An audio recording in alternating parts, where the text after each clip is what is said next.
예. 지금 여기 미국에는 네. 한국보다 더 많이 헤드헌터들이 많잖아요. 헤드헌터들이요. 네. 그러면은 지금 어떤 직장에 열심히 하고 있는 사람들한테 네. 좋은 오퍼가 있다라고 네. 얘기하는 거에 대해서 네. 그런 행위가 전혀 법적인 저촉은 받지 않나요? 네, 그건 합법적인가요? 네, 그거는 사실은 문제가 되실 필요는 없으실 것 같아요. 직원이 그거를 문제화되지 않는 이상이요. 네. 근데 이제 개인이 약간 그런 행동을 할 경우에는 약간 아까 말씀하실 때 여기서 잘 하고 있는 사람을 이렇게 좀 빼간다 이런 개념으로 네. 할 때는 조금 이게 뭔가 법에 접촉이 될 수 있는 그런 여지가 있는 거를 제가 네네. 그거는 대부분 인플로이 핸드북에 많이 넣으세요. 아니면 고용계약서에 많이 넣으시거든요. 요즘은 특히 요 최근 몇 년은 지금 굉장히 인플로이 포커스 마켓으로 넘어갔어요. 그죠? 노동시장이. 그래서 그런 거 같은 경우는 non-solicitation of employee라고 해가지고 내가 있는 직원들을 빼가는 행위를 금한다라고 해가지고 그 클래스를 넣는 경우가 많으세요. 그리고 인플로이 핸드북에도 많이 넣으세요. 그래서 내부적으로 나의 직원이 그런다면 그런 부분에 대해서는 non-solicitation agreement를 넣으실 수 있으실 것 같으세요. 네.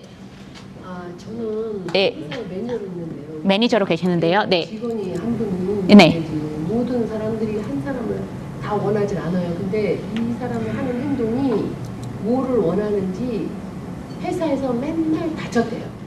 회사에서 맨날 뭘요?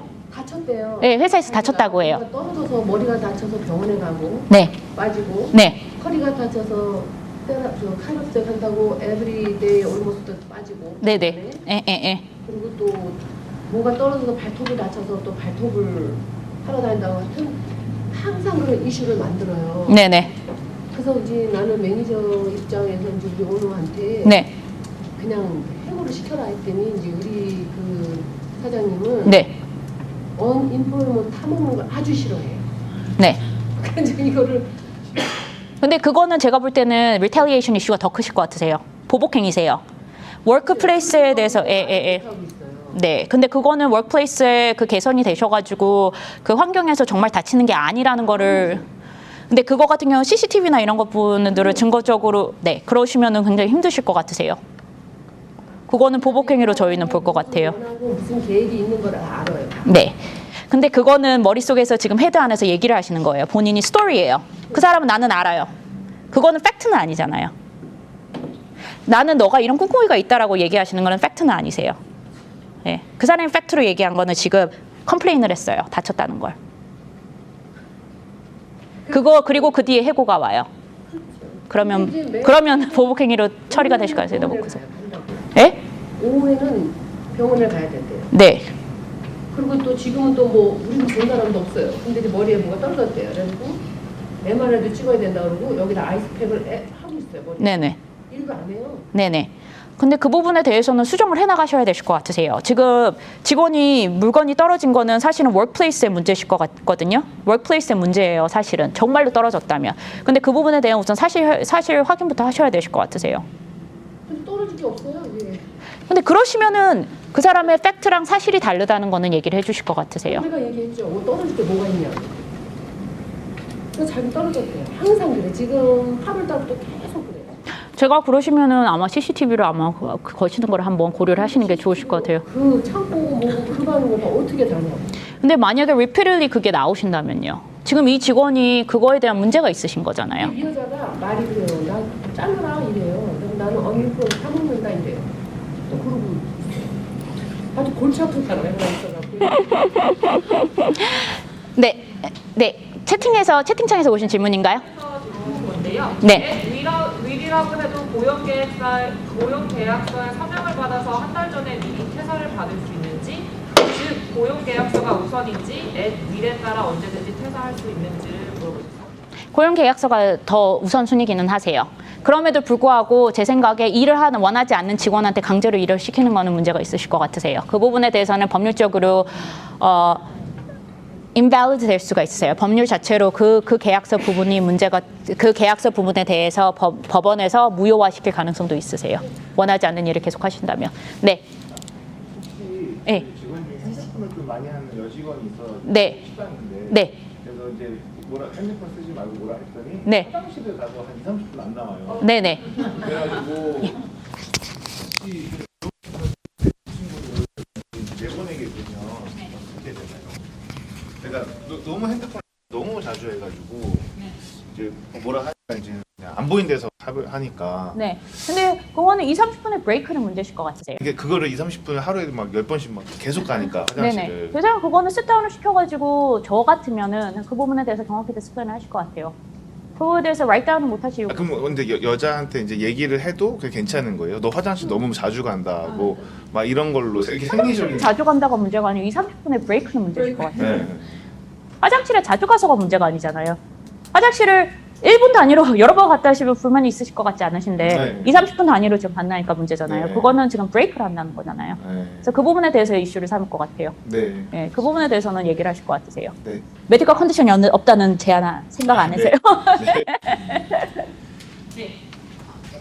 저희가 직원 고용을 할 때 팔타임 직원이 있고 풀타임 직원을 고용을 하게 되는데 이 팔타임 직원과 풀타임 직원 사이에 이런 401k라든지 보험이라든지 이런 베네핏의 차이를 두려고 하는데 저희 401k 회사라든지 보험회사에서 직원의 차이를 주면 안 된다라고 한번 들은 적이 있거든요. 그래서 저희가 팔타임에 좀 약간 주저를 하고 있어요. 정확하게 알고 싶어서 여쭤보고요. 또 어디에서는 팔타임이 이제 주 40시간 이하, 즉 39시간이면은 팔타임이 된다 하는 사람도 있고 아니면 아니다 확실하게 훨씬 더 낮아야 된다라고도 들은 적이 있어서 정확한 구분이 어떻게 되는지. 네. 이거 사실 제가 질문을 받았어요. 그래서 40시간 직원에 대해서 30시간으로 일하게 되는데 그거 풀타임인가에 유사한 질문인데요. 풀타임의 기준은 사실은 각자 결정하실 수가 있으세요, 회사에서. 사실 엄격하게는 없어요. 근데 이제 대부분이 40시간을 기준으로 하는데 왜 30시간이냐 이런 말이 나오냐 하면 특별한 두 가지 상황이실 때 이게 그 두 가지 특별하기보다 두 가지 베네핏은 기준이 달라요.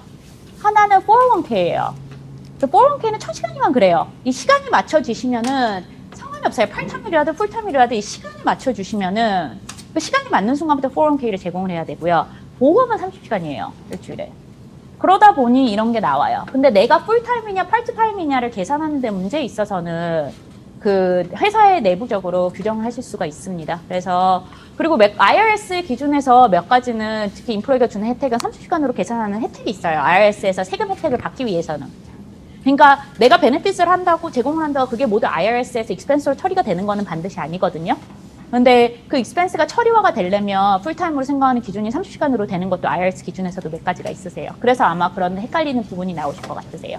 그렇다면 베케이션 같은 경우에는 풀타임과 파트타임의 차이가 있어도 괜찮은 건가요? 네. 이게 왜냐하면 텍사스가 편한 게 PTO가 단 하루도 없으셔도 돼요.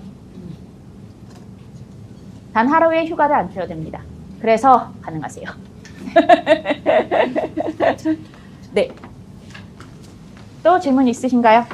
그러니까 401k를 줄 때 네. 예를 들면 뭐 1년 기준으로 아니면 얼마 이상 일한 사람한테는 대상이 되고 얼마 이하는 생각 안 된다라고 그냥 회사가 정하면 되는 건가요? 아니요. 이게 401k를 적용하는 Safe Harbor 룰이 있으세요. 예, 예. 예, 그래서 이게 세금 혜택에 거의 다 사실은 관련이 있으셔서 이게 문제가 되시는 거거든요. 사실 이 세이프 하버 룰을 안 따라주시면 그 익스펜스 처리가 그 오너들이 특히 돈을 가져가는 데 있어서 문제가 되실 수가 있으세요. 그 매칭 같은 것들이. 그것 때문에 세이프 하버 룰을 따라가시려면 그 1000시간 기준을 맞추셔야 되는 거예요. 그러니까 세이프 하버 룰에 있는 대로 가면 된다는 거죠. 그렇죠. 세이프 하버 룰대로 대부분 가시기를 추천해 드리거든요. 401k 회사 입장에서는 특히 애드미니스트레이터 입장에서는 세이프 하버 룰을 따라가 줘야지 가장 어듯이 적으니까요. 근데 이게 어디 같은 게 나오면 머리가 아파지니까 세이프 하버 룰을 대부분 따라가시는데 기준으로 따라가시면 제 생각에 1000시간 기준이었던 걸로 기억이 나요. 그래서 1000시간 이게 파트타임, 풀타임의 문제가 아니고 그 직원이 몇 시간 이상을 채우면 그때부터 퀄리파이가 되는 걸로 알고 있습니다. 네. 그리고 제가 조금 많이 받는 질문도 또 하나 오늘 답변을 드릴게요. 그 리모트 워커들이 있어요. 요즘은 이게 코로나 세대 이후로 리모트 워커들이 가끔 있는데 이분들 어떤 주법이 적용이 되나요? 라고 많이들 물어보세요. 예를 들어 나는 텍사스라서 휴가 하루도 안 줄 건데 정말 캘리포니아 같은 주에서 일하는 직원들이 있으면 내용이 또 달라져요. 이게 주법마다 다르세요. 그 주가 사실은 그 직원이 있는 고용돼 있는 주에 따라서 대부분 따라가는데 그 주가 요즘은 reciprocat이라 해가지고 다른 주에 있어도 이 주에 법을 따라주겠다 이런 식으로 하는 데도 있는데 그렇게 드물고요. 대부분은 그 직원이 상주하고 있는 그 주에 노동법이 즉시 적용됩니다.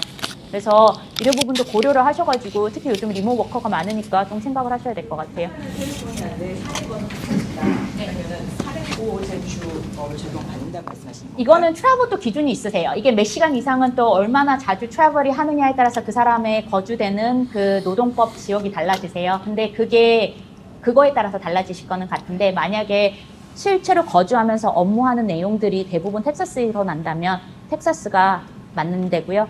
회사가 캘리포니아에 있다 하더라도 회사 내에서 다른 직원이기 때문에 캘리포니아 법을 따르지만 그 직원한테는 텍사스 노동법도 맞춰주셔야 됩니다. 만약 근데 이런 거 같은 경우 사실 갈등은 텍사스 입장에서는 텍사스 주의 입장에서는 텍사스 주는 굉장히 기준이 낮아요. 노동법에 대한.